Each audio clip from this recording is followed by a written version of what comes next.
Hello friends, welcome to my YouTube channel Sumit smart study. आज हम लोग दो चीजें पढ़ने जा रहे हैं, संविधान के स्रोत और प्रमुख समितियां।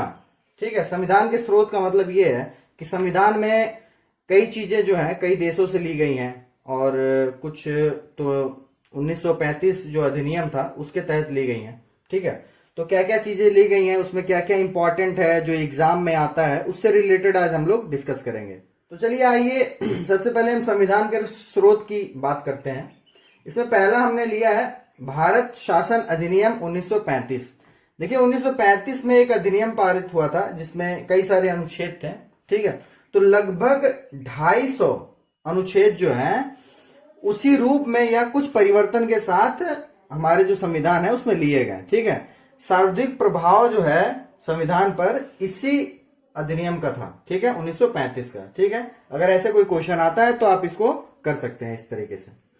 और देखिए इसमें क्या क्या मेन है। इसमें है देखिए संघीय तंत्र, राज्यपाल का कार्यालय। ठीक है, इसमें न्यायपालिका है, लोक सेवा आयोग, आपातकालीन उपबंध एवं प्रशासनिक विवरण। ठीक है, इसके अलावा भी बहुत सारे हैं, ये थोड़े मेन थे इसलिए मैंने इसको ले लिया है।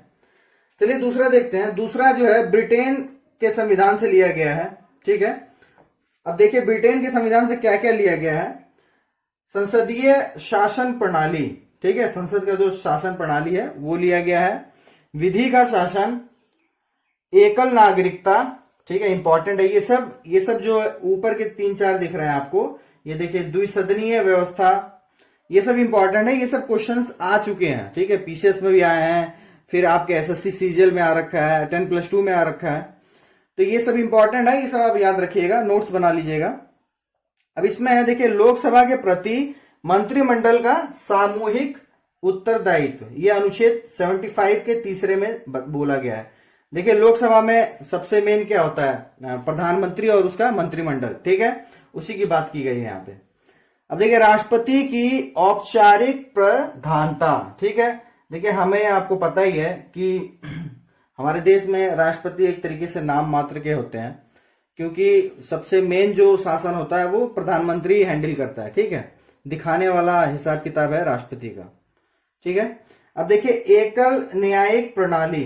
ठीक है, संसद एवं विधानमंडल की प्रक्रिया, संसद और विधानमंडल की प्रक्रिया के बारे में भी है, और विधि निर्माण की प्रक्रिया। ठीक है, जो कानून बनते हैं उसके निर्माण की प्रक्रिया भी ब्रिटेन से ही लिया गया है।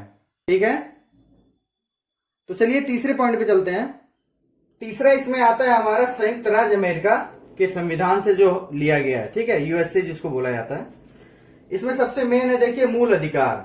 ठीक, उसके बाद है उद्देशिका का विचार, राष्ट्रपति पर महाभियोग की प्रक्रिया। ठीक है, इंपॉर्टेंट है ये भी। स्वतंत्र न्यायपालिका, वित्तीय आपात। ठीक है, देखिए 3 आपात होते हैं, 3 आपातकाल स्थितियां होती हैं। ठीक है, 352, 356, 360, इन तीनों का उल्लेख आगे भी है। ठीक है, यहां मैं नहीं कर रहा हूं, इसके आगे भी मैं उसको बताऊंगा। अगले 2 पॉइंट के बाद एक पॉइंट है जिसमें मैं पूरा डिस्क्राइब करूंगा उसके बारे में। अब इसमें है देखिए उपराष्ट्रपति का पद। ठीक है, कहां से आया है, संयुक्त राज्य अमेरिका से, यूएसए से लिया गया है उपराष्ट्रपति का पद। न्यायिक पुनरावलोकन का सिद्धांत। ठीक है, सुप्रीम कोर्ट और हाई कोर्ट के जो न्यायाधीशों को पद से हटाया जाना। ठीक है, पद से जो हटाया जाने की प्रक्रिया है वो संयुक्त राज्य अमेरिका से ली गई है। ठीक है, आदि। देखिए चौथे में हमारा आता है आयरलैंड। आयरलैंड के संविधान से हमने क्या क्या लिया है, तो 3 इंपॉर्टेंट इसमें है। पहला है राज्य के नीति निर्देशक तत्व, मैक्सिमम एग्जाम में यही पूछा जाता है। ठीक है, दूसरा है राष्ट्रपति का निर्वाचन पद्धति। ठीक है, राष्ट्रपति को जो निर्वाचन पद्धति है उसके बारे में इसमें बताया गया है। और इसमें तीसरा है राज्यसभा के लिए सदस्यों का नामांकन। ठीक है, ये 3 आयरलैंड के संविधान से लिया गया है। ठीक है, चलिए 5वें पॉइंट पे चलते हैं। 5वां हमारा है कर्नाटक के संविधान से क्या क्या चीजें ली गई हैं वो यहां पे लिखा हुआ है। ठीक है, तो देखिए इसमें पहला है सशक्त केंद्र के साथ संघीय शासन प्रणाली। ठीक है, सशक्त केंद्र के साथ कह रहा है। ठीक, इसमें दूसरा है अवशिष्ट शक्तियों का सिद्धांत। ठीक है, तीसरा इसमें है केंद्र द्वारा राज्य के राज्यपालों की नियुक्ति। ठीक है। उच्चतम न्यायालय, जिसको हम सर्वोच्च न्यायालय भी कहते हैं, का परामर्शी न्याय निर्णय। ठीक है। ये उच्चतम न्यायालय जो होता है ये परामर्श ले सकता है। ठीक है। उसके रिगार्डिंग इसमें बताया गया है। ठीक है। छठा हमारा है ऑस्ट्रेलिया के संविधान से क्या क्या चीजें ली गई हैं वो यहाँ पे बताया है। ठीक है। देखिए ऑस्ट्रेलिया के संविधान से सबसे मेन चीज जो ली गई है वो है समवर्ती सूची। ठीक है। उसके बाद देखिए है इसमें प्रस्तावना की भाषा। उसके बाद है केंद्र राज्य संबंध। ठीक है। केंद्र और राज्य के बीच में जो संबंध है उसके बारे में इसमें बताया गया है। ठीक है। शक्तियों का विभाजन। ठीक है। केंद्र राज्य के बीच में जो शक्तियां हैं उसका विभाजन है। फिर है इसमें व्यापार वाणिज्य तथा समागम की स्वतंत्रता। ठीक है। तो ये सारी चीजें हैं जो ऑस्ट्रेलिया के संविधान से ली गई हैं। ठीक है। इसमें सबसे मेन ये दो चीजें हैं, इसको आप याद रखिएगा, ये मैक्सिमम आता है। ठीक है। चलिए सातवें की तरफ चलते हैं। सातवां हमारा है जर्मनी का वाइमर संविधान से हमारे संविधान में क्या क्या चीजें ली गई हैं उसके बारे में आइए देख लेते हैं।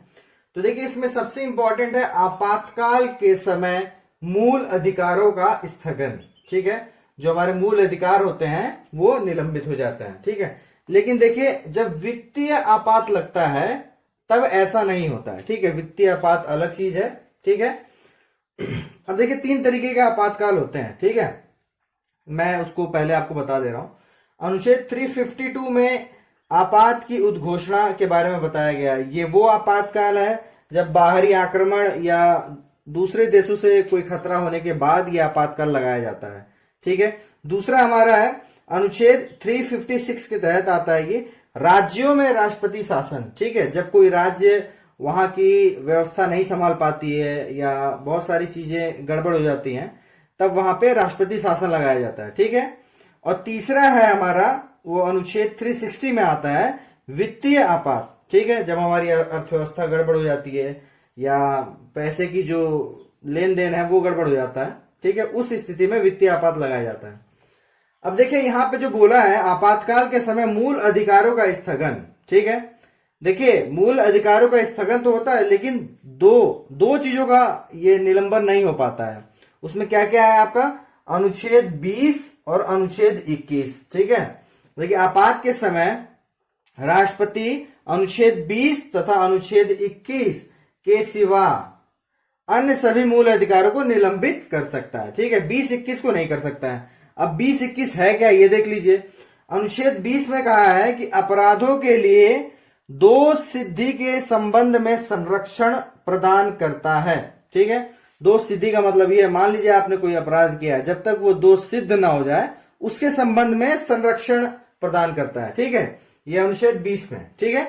अनुच्छेद 21 में क्या है प्राण एवं दैहिक स्वतंत्रता को सुनिश्चित किया गया है। ठीक है। मतलब प्राण से रिलेटेड। ठीक है। आपकी जान से रिलेटेड और दैहिक स्वतंत्रता को सुनिश्चित किया गया है। ठीक है। तो ये दो चीजें जो है इसको जो आपातकाल में है वो निलंबित नहीं किया जा सकता। ठीक है। ये पॉइंट इंपॉर्टेंट था इसलिए मैं ये चीज यहाँ पे लेके आया और इसमें अनुच्छेद मैंने ये तीनों इसलिए जोड़ा क्योंकि इससे रिलेटेड क्वेश्चंस आते हैं।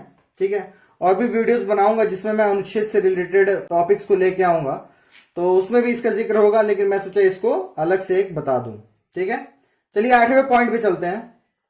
8वां हमारा है सोवियत संघ यानी कि रूस के संविधान से क्या क्या चीजें ली गई हैं उसके बारे में देखते हैं।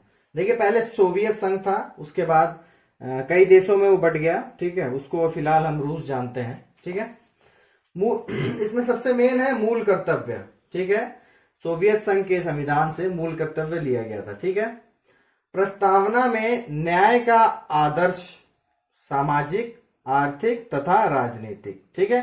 देखिए न्याय का आदर्श प्रस्तावना में लिया गया है। ठीक है। तो वो कहां से लिया गया है यहीं से लिया गया है सोवियत संघ से। देखिए 9वां है फ्रांस के संविधान से क्या लिया गया है गणतांत्रिक शासन प्रणाली। ठीक है।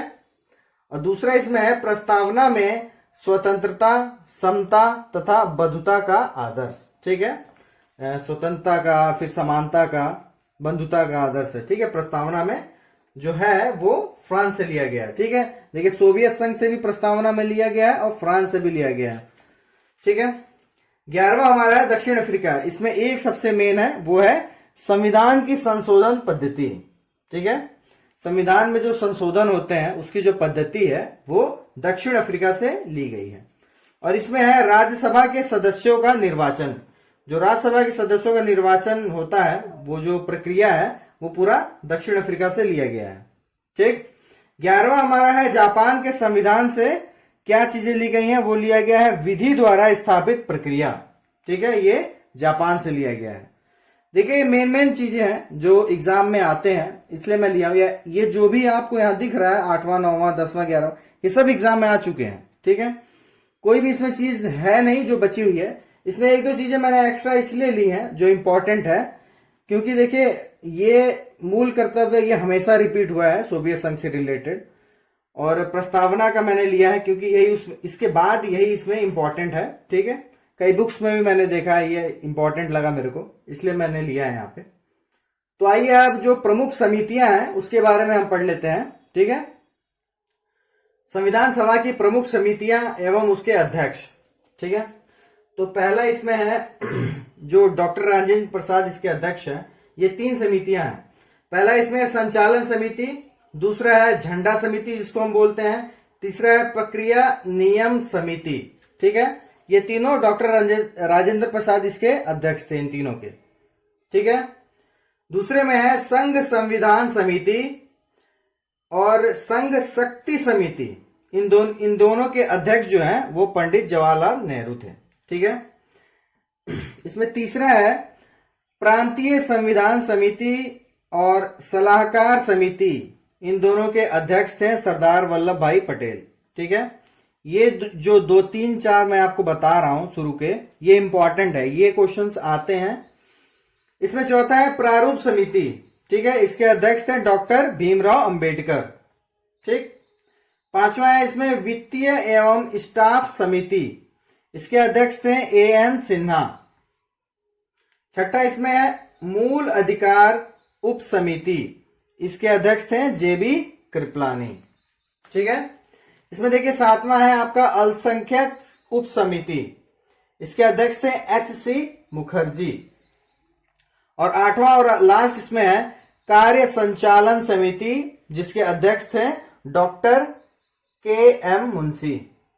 ठीक, तो ये कुछ प्रमुख समितियां थी और उनके अध्यक्ष थे।